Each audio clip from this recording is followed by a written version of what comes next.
Turatanze mwaramutse namwiriwe bivanye naho muherereye twongera tubaha nikaze mu kiganiro c'inkino cy'uno musi wa gatanu cyo kwigenekerezo rya 22 ukwezi k'umunani. Uno musi rero makuru inkino tugiye kuba tubabwira turaza guca ngaha mu gihugu cyacu Burundi turabe amwe mu makuru ariko arahavugwa na cyane zimwe mu nkino zigiye kuba kundwi igira kabiri yihiganwa y'icicaro ca mbere Primus League Burundi.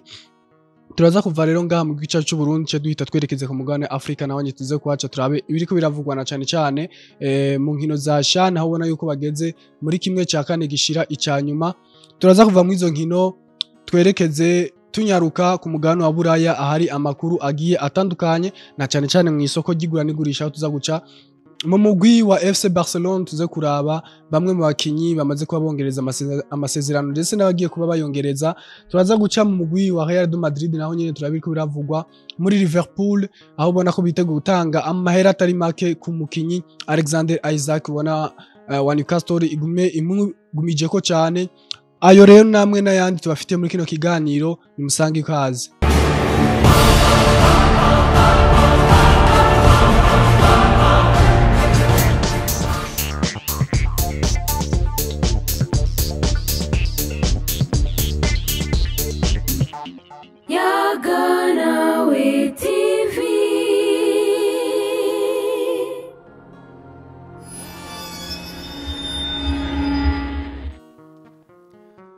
Amakuru y'inkino turahera ngaha rero mu gihugu cyacu Burundi nkuko mwavyumvise. Turaza guca mu mugwi wa Vision FC uno mugwi wa Yusufu Ndayishimiye ndetse nabimenye Bonfils Caleb aho bona yuko bamaze kuba bafatira ingingo bamwe mu bakinyi babo aho bamaze kuba birukana abakinyi babiri aribo Mambo Juma na Mrisho Ari Bishimwe aho bamaze kuba reba birukana nyuma yo kubona yuko urugero bafisa atarugo kubandanyana muri no mugwi wa Vision FC ariko kandi niyo nize Amiduwe yahagaritswe ikiringo c'indwi imwe kubera ukutigenza neza nyuma y'urukino batsinze umugwi wa Vitalo ku ndwi ya mbere kuri stade Urunani mu ndwi iheze.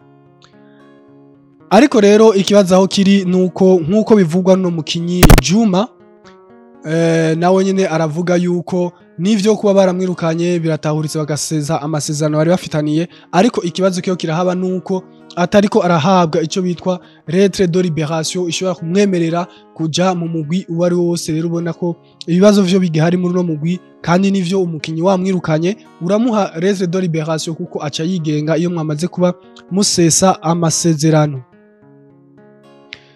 Amakuru reka tuyabandanirize ngaha nyene mu gihugu cyacu Burundi mu nkino z'icicaro ca mbere aho ubona ko bagiye ko bakina inkino zo kundwi igira kabiri higanwa rya Primus League Burundi ku munsi gatandatu aho umugwi wa BG Green Maze FC uzokwakira kuri stade Urunani umugwi wa Flambeau du Centre igihe cy'isaha 9.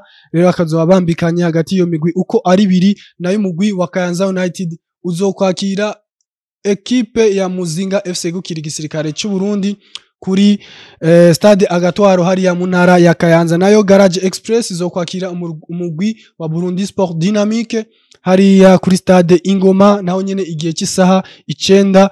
Olympic Star Dimanche kuri stade Umuco hari ya Munara ya Muyinga bazokwakira umugwi wa Interstars mu ntara ya Ngozi Messager de Ngozi naho nyene igihe cy'isaha 9 kuri stade Urukundo bazokwakira umugwi wa Vitalo Football Club nyuma yuko ushoboye gutakaza urukino rwa mbere utsinzwe n'umugwi wa Vision igitsino kimwe kubusa. Mbega ni Vitalo yo bigiye kuraba uko vyogena kugira ngo nishobore gutakaza inkino zibiri zikurikirana ariko ubona ko n'urukino utazoba goroshe imigwi yose ubona ko ifise igihagararo kingana. Rero no kurinda twaraba nimba Vitalo ariyo izoshobora gutabukana amanota 3 canke uno mugwi wa Messager de Ngozi.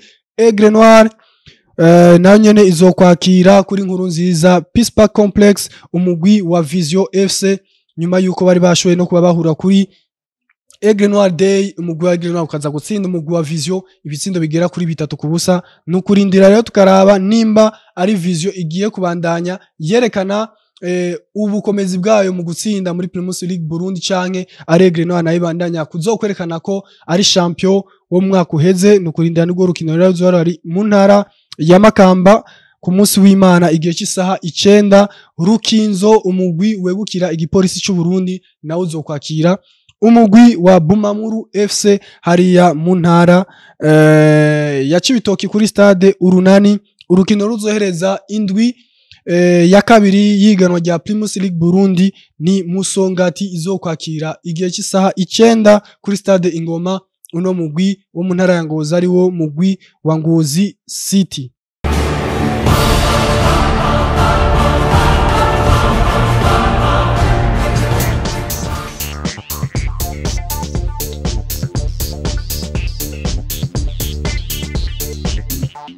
Yaganawe TV.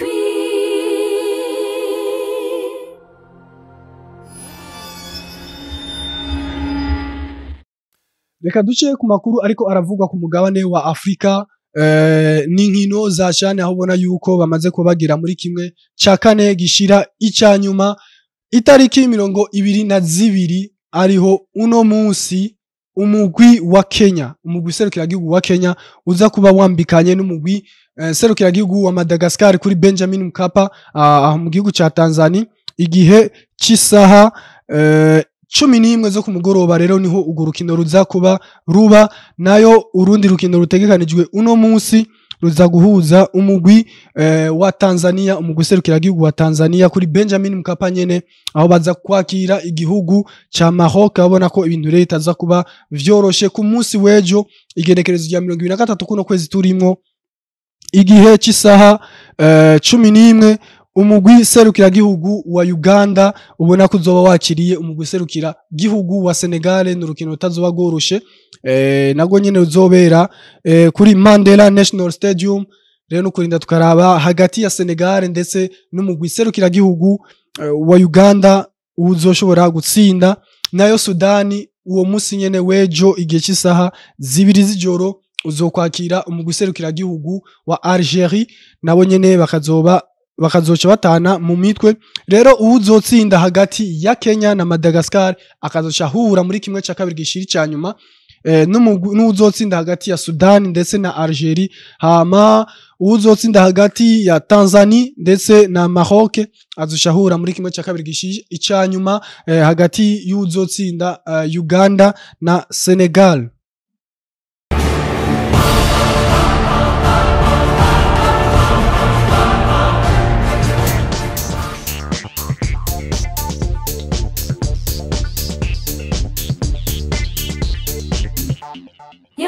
Yaganawe TV.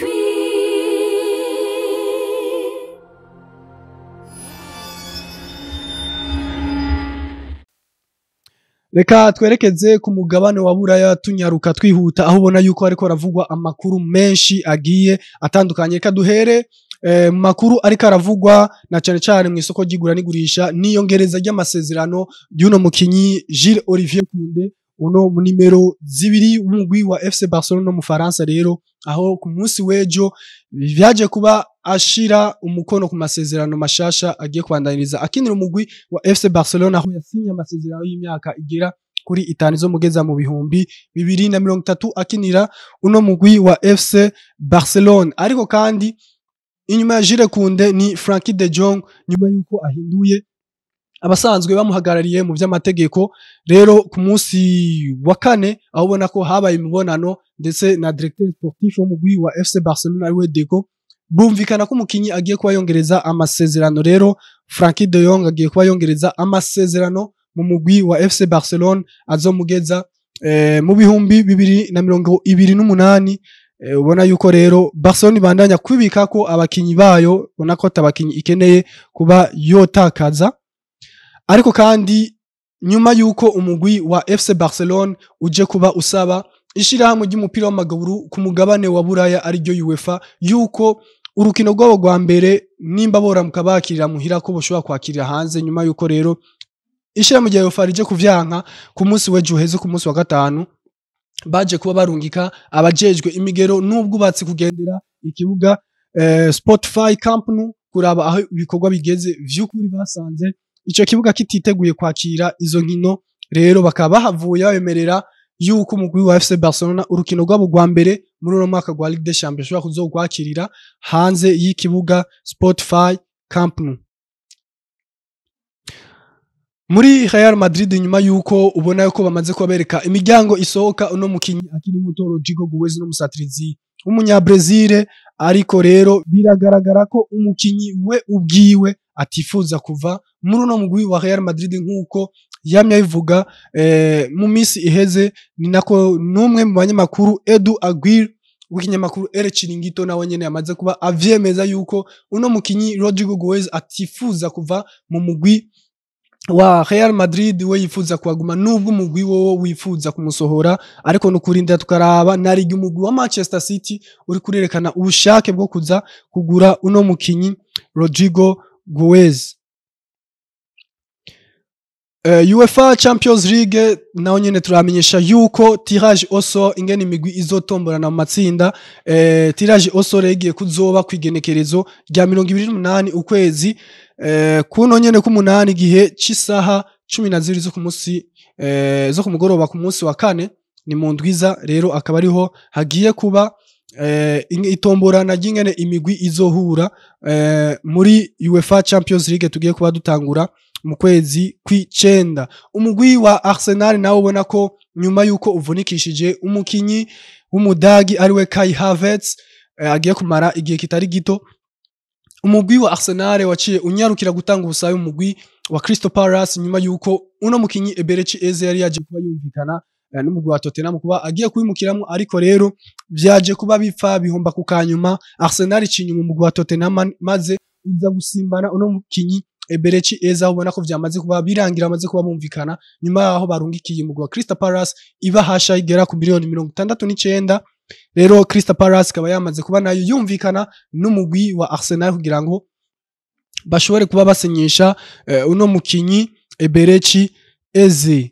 Inkuru itari nziza mu mugwi wa Liverpool, inkuru itari nziza mu mugwi wa Liverpool nuko umukinyi Jeremy Frimpong mushasha warutse kuba bazana mu mugwi wa Bayer 04 Leverkusen yamaze kuba rero agira ikibazo c'imvune, bikaba bivuga ko agiye kuzogaruka nyuma y'inkino zihuza ibihugu mu kwezi kw'icenda nyuma ya trêve internationale. Rero umukinyi akaba ariho agiye kuzogaruka, ariko rero nubwo bitari vyiza ku mugwi wa Liverpool, ariko kandi n'umusore Conor Badley nawe yamaze kuba agaruka mu myimenyerezo y'umugwi wa Liverpool nyuma naho yuko yari yagize ikibazo c'imvune.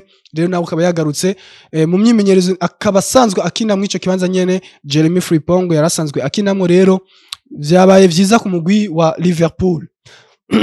Aho nyene muri Liverpool na makuru ariko aravugwa na cane cane aho bobo bifuza kusimbana Mark Gehi, bakaba bifuza gutanga imiliyoni 40.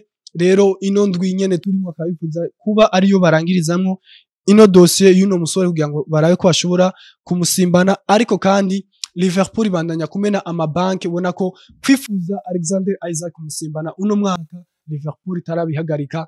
Bobo aho ubona ko biteguye kuba botanga imiliyoni 130 ibahasha bakayirunka ku mugwi wa Newcastle z'amarivre sterling kugira ngo barabe ko bashobora kuronka uno musore Alexander Isaac. Rero nukurinda tukaraba nimba koko umugwi wa Newcastle United ushobora gushimishwa niyo bahashe miliyoni 130 kugira ngo bashobore kurekura no musore Alexander Isaac yerekeze mu mugwi wa Liverpool. Umukinyi Victor Boniface umunyanigeriya benshi baramuzi, nawe yamaze kuba yiyunga n'umugwi wa AC Milan mu gihugu c'Ubutaliyano nyuma yo kuva mu mugwi wa Bayer 04 Leverkusen. Umukinyi Harvey Elliott wa Liverpool nawe ubona ko yamaze kuba yumvikana n'umugwi wa RB Leipzig. Rero kurinda tukaraba nimba vy'ukuri uno mukinyi Harvey Elliott yoba agiye kwimukira mu mugwi wa Leipzig, ariko Leipzig ubona ko yari kiramurondera mu ntumbero yo gusubiriza uno mukinyi Xavi Simons, bivuga ko agiye kuva muri uno mugwi wa Leipzig yerekeza mu mugwi wa Chelsea do Blues. Mu nkino zo ku mugabane wa Buraya mu mashampiyona agiye atandukanye, uno musi ni ku musi wa gatanu rero baza kuba bagaruka namwe mu mashampiyona atari bwashobore kuba arangira. Ubona ko muri nondwi tugiye kujamwo amashampiyona yandi azoba yagarutse na cyane cyane shampiyona yo mu gihugu cy'Ubudagi ndetse no mu Butaliyani nabo nyene bamaze ko bagaruka nyuma yuko mu Bufaransa muri Premier League ndetse na La Liga bo mu ndwi heze ariho bari bashoboye kuba bagaruka. Rero turahera inkino muri Premier League aho ubona ko uno munsi igihe cy'isaha 3 z'ijoro hategekanijwe derby londonien iza guhuza umugwi wa West Ham Abahamas uza kubahuza na Chelsea the Blues. Nyuma yuko Chelsea the Blues rero ije gutangazwa n'umugwi wa Crystal Palace mu rukino rwa mbere aza ko banganya ubusa ku bundi nukuraba ni Chelsea ya Enzo Maresca yo bigiye kwitwara neza imbere y'umugwi wa West Ham United nukurindira tukaraba iyo bizoherera. Ku munsi wejo wa gatandatu harategekanijwe shoke mu gihugu cy'Ubwongereza n'urukino rudasanzwe rugiye kuba ruhuza umugwi wa Manchester City ya Pep Guardiola ndetse na Thomas Frank uno mumenyereza umugwi wa Tottenham. Rero n'urukino rurundiranwe n'abakunzi batari bake rugiye kuba ruhuza uno mugwi wa Manchester City ndetse n'umugwi wa Tottenham ndetse ni n'imigwi yose yaje kuba yigenza neza ku ndwi ya mbere yiganwa rya Premier League. Igihe cy'isaha rero 7:30 ubona ko ariho bazoshobora gutana mu mitwe AS Bournemouth n'umugwi wa Wolverhampton Wanderers. Igihe cy'isaha 10 naho bazobacakiranye Brentford izoca yakira umugwi wa Aston Villa nawo nyene igihe cy'isaha 10 ku munsi wejo. Burnley izoca yakira nayo umugwi wa Sunderland igihe cy'isaha 10 nabo nyene. Arsenal igihe cy'isaha 12 izoca yakira umugwi wa Leeds United. Izo ni zo nkino zihari gushika ku munsi wa gatandatu. Nayo ku munsi w'Imana umugwi wa Crystal Palace uzokwakira umugwi wa Nottingham Forest igihe cy'isaha 9. Everton Brighton nabo nyene ku munsi w'Imana igihe cy'isaha 9 bakazoca batana nabo nyene mu mitwe.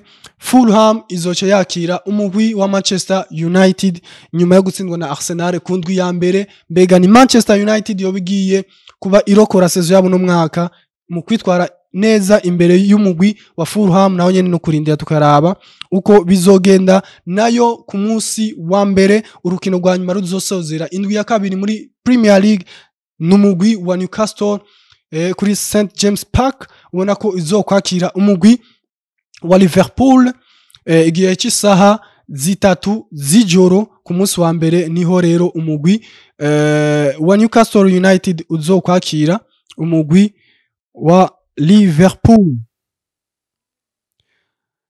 Mu gihugu ca Espagne muri La Liga naho nyene bazoba bagarutse kundwi igira kabiri yihiganwa aho ubona ko ku munsi wa gatandatu ariho bazotangura ku munsi wa gatandatu igerekerezo rya 22 umugwi wa Real Betis uzokwakira umugwi wa Deportivo Alaves gihe cy'isaha 3:30 nigo rukino nako no munsi nigo rukino ruza kuba rutegekanijwe. Nayo ku munsi wejo igerekezo ya 23 umugwi wa Mallorca uzokwakira umugwi wa Celta Vigo igihe cy'isaha 11. Atletico de Madrid nyuma yo gutsindwa n'umugwi wa Espanyol Barcelona nukurinda turako uzokwigenza neza imbere y'ino mugwi wa Elche uzobona ko bazoba bawakiriye kuri Wanda Metropolitano igihe cy'isaha 1:30 z'ijoro.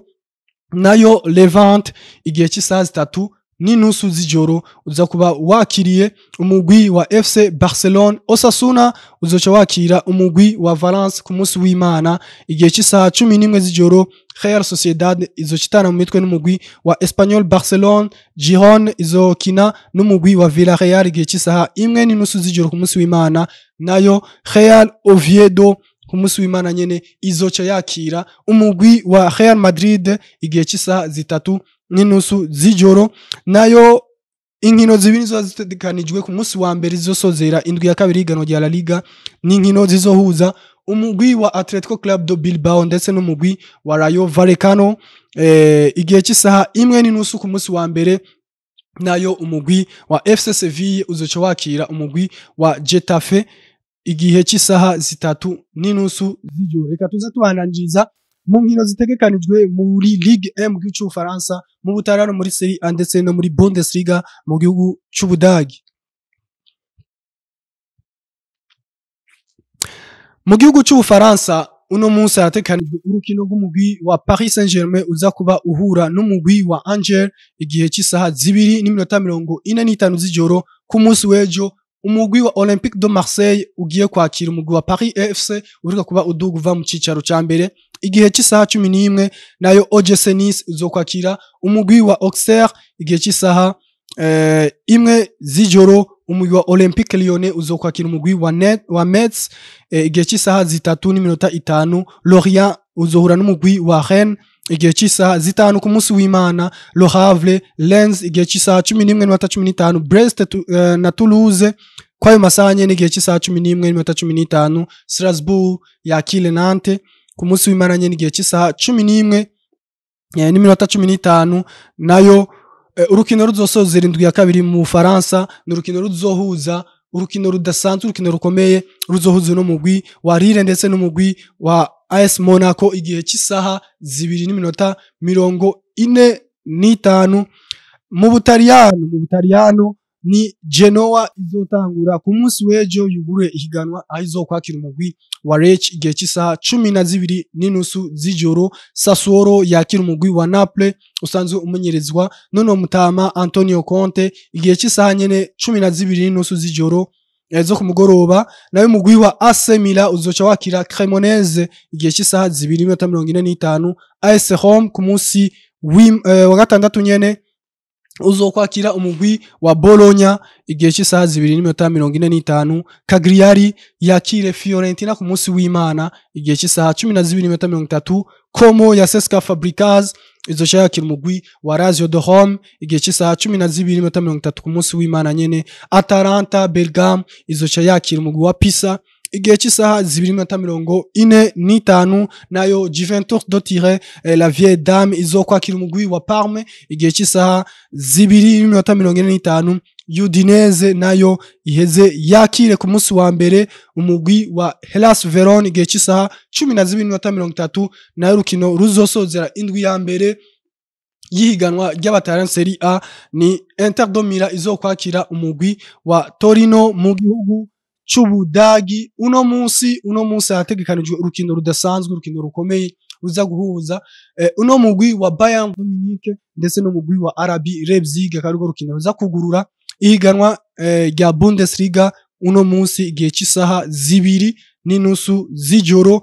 nayo ku munsi w'ejo Bayer 04 Leverkusen izoca yakira igihe cy'isaha 9:30 umugwi wa Hoffenheim. nayo Eintracht Frankfurt igihe cy'isaha 9:30 nyene yakira umugwi wa Werder Bremen. Freiburg yakire Augsburg izo saha nyene. nayo Union Berlin yakire Stuttgart igihe cy'isaha 9:30. Heidenheim yakire Wolfsburg igihe cy'isaha 9:30. St Pauli yakire umugwi wa Borussia Dortmund ku munsi wa gatandatu nyene igihe cy'isaha 12:30 zo ku mugoroba. ku munsi w'Imana hategekanijwe urukino ruzohuza inkino zirizohuza umugwi wa Mayence uzokwakira FC Cologne igihe cy'isaha 5:30 zo ku mugoroba. nayo urukino ruzosozera indwi ya mbere yiganwa rya Bundesliga ruzohuza umugwi wa Borussia Mönchengladbach ndetse na Hamburg iherutse kuba iduga mu cicaro ca mbere vuye mu cicaro ca kabiri igihe cy'isaha 11:30 zo ku mugoroba. ayo rero niyo makuru twari tubafitiye nuko uzogaruka ku munsi wa mbere tugaruka turaba amwe mu resultats azoba yavuye muri zino nkino ndetse n'amakuru yigura n'igurisha azoba hari ico gihe ayashoboye kuba azoba yarangiye nazoba ari karavugwa muri ako kanya. rero katwashimire mwebwe mwese mwaduteze ugutwi mukadutiza amaso ndetse n'umwanya wanyu kugira mushoboye gukurikirana kino kiganiro c'inkino naho ubutaha ku munsi wa mbere.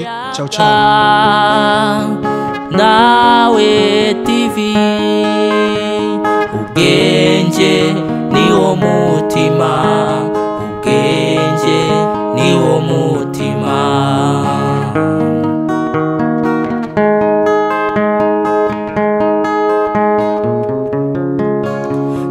Ndaririmba TV yaga nawe nk'inshuti yanje yakaja munda iremesha abababaye ikanezeranwa n'abanezerewe ishura ku bibazo bitandukanye byo mu buzima busanzwe ikaba kirumara mu nkino no kwinonora imitsi ikitanga itiziganije kurondera ineza ya benshi ikitanga itiziganishe mu kurondera ineza ya benshi hamwe nayaga nawe TV